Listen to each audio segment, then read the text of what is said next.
Mount Rushmore, the Lincoln Monument, and the Statue of Liberty. What does all these things have in common? Now you may be looking at me like, Deshaun, they're all national monuments. And yeah, you may be right. You know, maybe they are all national monuments, right? Or what if I told you that they're actually monsters waiting to all come together and just kill us? Today we're gonna be reacting to the Monument Mythos. And all I know is there's like, it talks about national monuments in the sense of that they're like monsters or something like that just waiting to get us, or they're just a deeper secret inside of national monuments.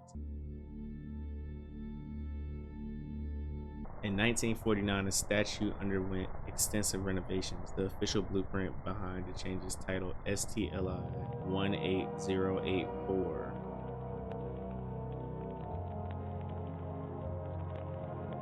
Engine? Why is there an engine? It's awful. The whole place reeked of flesh like a slaughterhouse. I remember looking out the window each night and seeing lines of people being led to the statue by officials. Wait a minute. After they would go into the pedestal, the officials would leave and nothing else. Are they slaughtering people? The following morning would smell so much worse though, like a slaughterhouse. First sighting of the Liberty Lurker. I beg your pardon?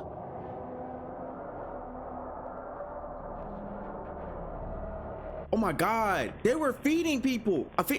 Hold on, they were feeding people to the statue? If you have family members who were last seen on Ellis Island between the years 1949 and 1954, you may be entitled to compensation? Bro, what? So you're telling me that they were feeding people to a monster inside the Statue of Liberty? They were feeding immigrants, so they were just luring these people in going, hey, welcome to our country, just to feed them to a monster. Every president can choose one person to be a Lincoln-looker. After their alibi is fabricated, the person is abducted from their home and they stay a Lincoln-looker for as long as the president sits in office. Nobody can question his decision and it's no trial. What? You might be surprised, but it's nothing new. It's been a tradition. Lincoln-lookers have been around for a very long time. That's insane. Due to rumors that Lincoln-lookers were imprisoned behind presidential portraits, White House officials publicly removed and reinstalled the portraits to demonstrate that no space. I was at the top of the steps, reading the inscriptions and talking to visitors, when I started to hear a faint scratching sound. I didn't think much of it at first, but when I got close to the chair, I realized that the scratching was coming from inside the marble. Eventually, the marble began to crack, and a few more hits caused the crevice to expand all the way to the top of the chair. The head slowly rotated back into place, and when it started to be pushed upwards, I took out my camera. I recorded the following images. Is it turning? I can't tell if it's turning or not. Oh my gosh.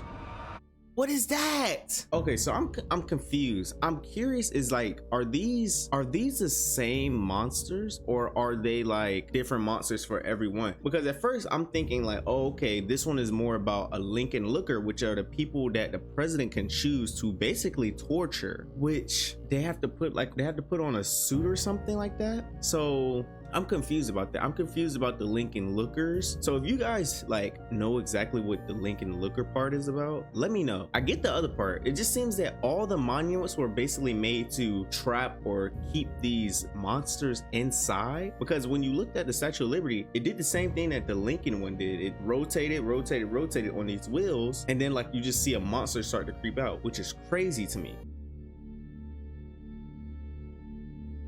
August 7, 2003, the National Park Service finds the Mount Rushmore National Memorial vandalized. The US government can fund mass murder if it's labeled as national monument. Every day, executions occur in 2,600 American landmarks. The blood of liberty will be avenged. Oh my gosh. The souls of Lincoln will be freed. Okay, so I was right. Basically, the government is taking like a bunch of people, taking them to these national monuments where they have like a system, like a slaughterhouse system, where they're basically feeding some kind of monster or some kind of entities inside of these monuments. They're taking people there like, hey, you know, come check out this this monument, you get a tour. They take them inside and basically slaughter them. That's crazy. August 14, 2003, more messages are found on Mount Rushmore. I will introduce infection next week, Monday through Sunday, 10 to 12 to 10:13. August 18, 2003, due to security concerns, the National Park Service assigns patrols for the next several nights.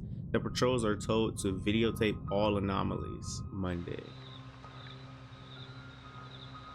What am I looking at right now? What is that? Are they moving? Oh, is there something on top moving? Oh, it's like a flash of light. Oh no, it's too blurry. I can't see nothing. What kind of camera is this? Like, I get, you know, you in like, what was it, 2008? But come on now, we gotta have better cameras than that. Thursday. Yeah, these cameras about to make me mad. I can't even see nothing. Is that a person? I would assume that's a person. Friday. What, bro? Get closer. If y'all see something, why aren't you going to investigate? Are you not the patrol? And then you're zooming in with this god-awful camera. What am I? Remove lens cap. Idiot. Remove lens. Dude really got the lens cap on. Wait a minute. So if you got a camera that has a lens cap, you're telling me is this bad of quality?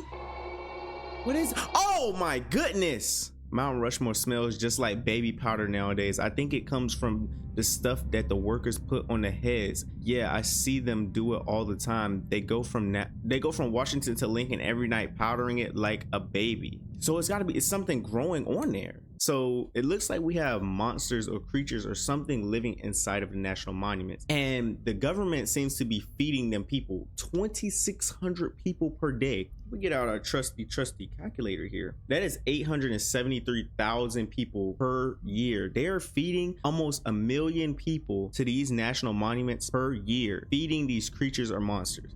Now, here's my theory, right? As we know, there's always something. Could it be that the government one day found some type of creature and the only way to keep them at bay was to build these huge monuments around these creatures, put the creatures inside the monuments, and then just feed it so to keep it contained? Because what if they broke out? Like, what if you weren't feeding them and it could wipe out the world? That's one thing we can think about. It could just be that they're trying to keep these creatures from wiping out everything. That's insane. And if you want to see me react to the rest, it is a lot. They have a lot of videos on this on their channel. All links will be down in the description if you want to go check out the Monument Mythos channel for yourself and check out all the other videos they have. And with that being said, thank you for watching.